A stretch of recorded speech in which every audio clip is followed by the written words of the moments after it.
So while the NBA has been put on pause due to all the problems going on in the world right now, I thought it would be fun to go over some crazy trades that could potentially happen this offseason. It won't be at the same magnitude as the ones that happened this past summer, but there are some potentially big moving parts that can really change the NBA. So let's go over 5 blockbuster trades that would shock the NBA this offseason.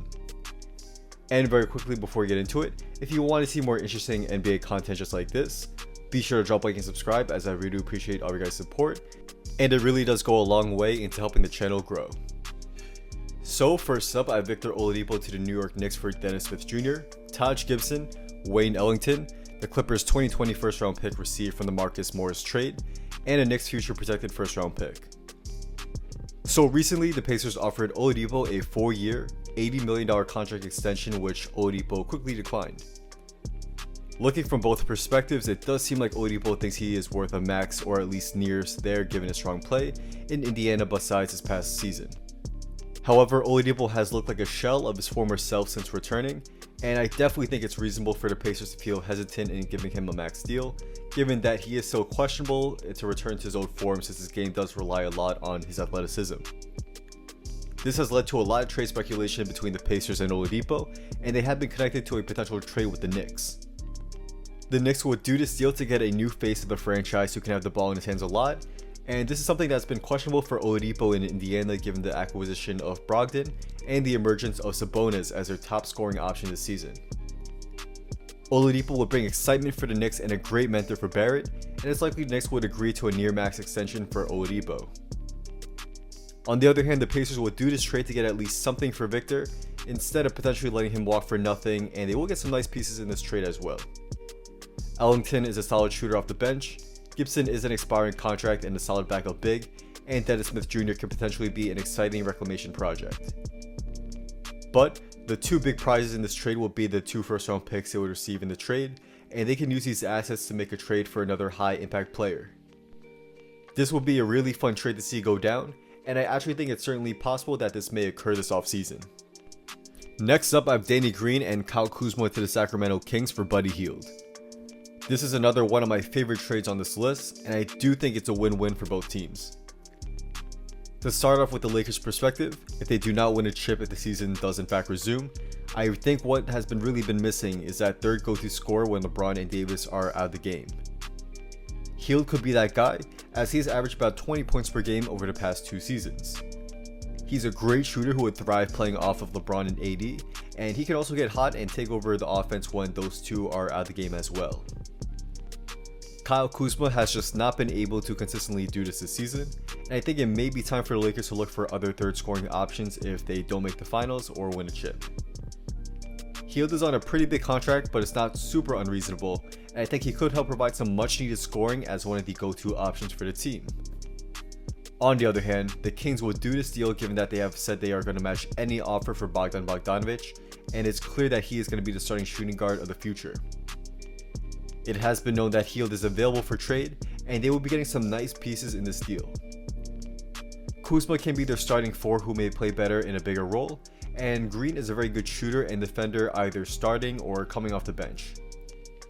As I said before, I think this will be a win-win move for both sides, and we'll see if the Lakers make another big move this offseason.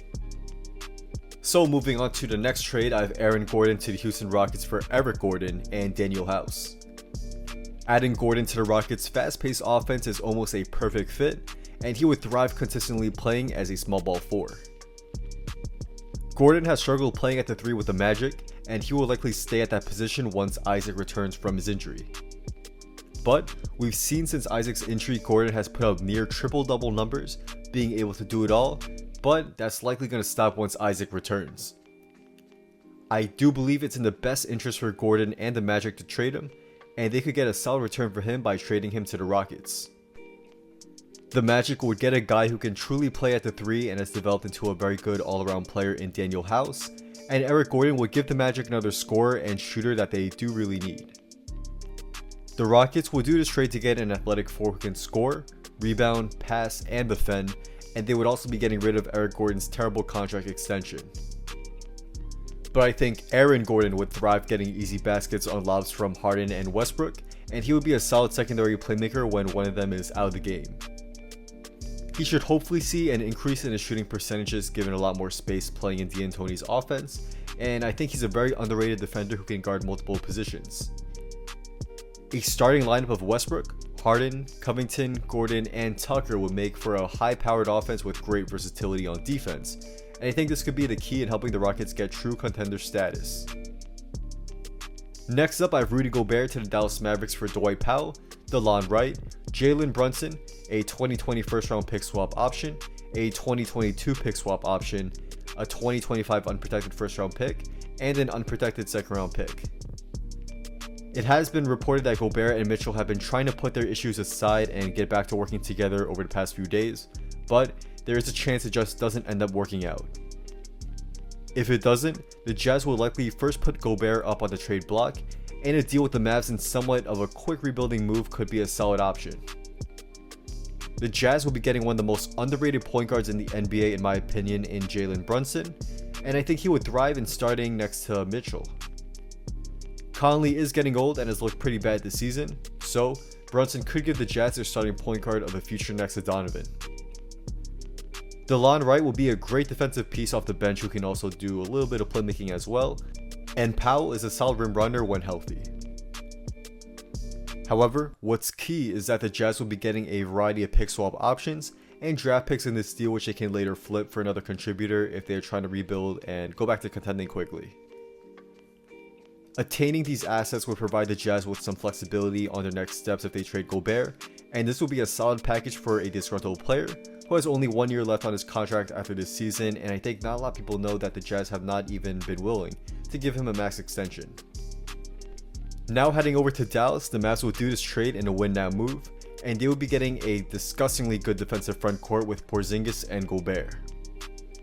I don't see how any team can consistently score in the paint against that combo, and I think Gobert would thrive getting easy baskets off of feeds from Doncic. This is probably the least likely move on this list, but it is one that I would love to see nonetheless. And before we get into the final trade on this list, I wanted to give an honorable mention to Kyle Kuzma and filler to the Thunder for Chris Paul. The reason why I put this as honorable mention is that I don't think there's any way the Lakers can get Paul on the team without Davis taking a little money off of his next contract, which I just don't think he'll do, but it's something I would, love to see happen if the Lakers can somehow pull it off. Adding CP3 will make the Lakers the clear favorites over the Clippers and Bucks in my opinion for the championship next season if they all stay healthy, and it will be an insanely stacked team that will be very fun to watch. So now for the final trade on this list, I have DeMar DeRozan to the Magic for Evan Fournier, Al-Farouq Amino, and a second round pick. DeRozan has a bit of a dilemma on his hands this offseason, as he has a player option for over $27 million for next season.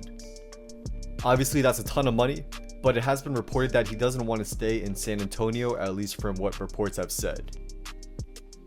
We must keep in mind that the Cat will be going down next season, and it may be wise for DeMar to just opt in into his final year, and actually the same goes for Fournier as well.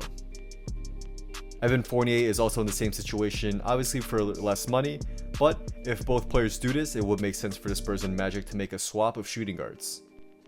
The Magic will be getting a go-to scorer that they have really needed, and DeMar will get the opportunity to showcase his skills as a clear number one scoring option on the team.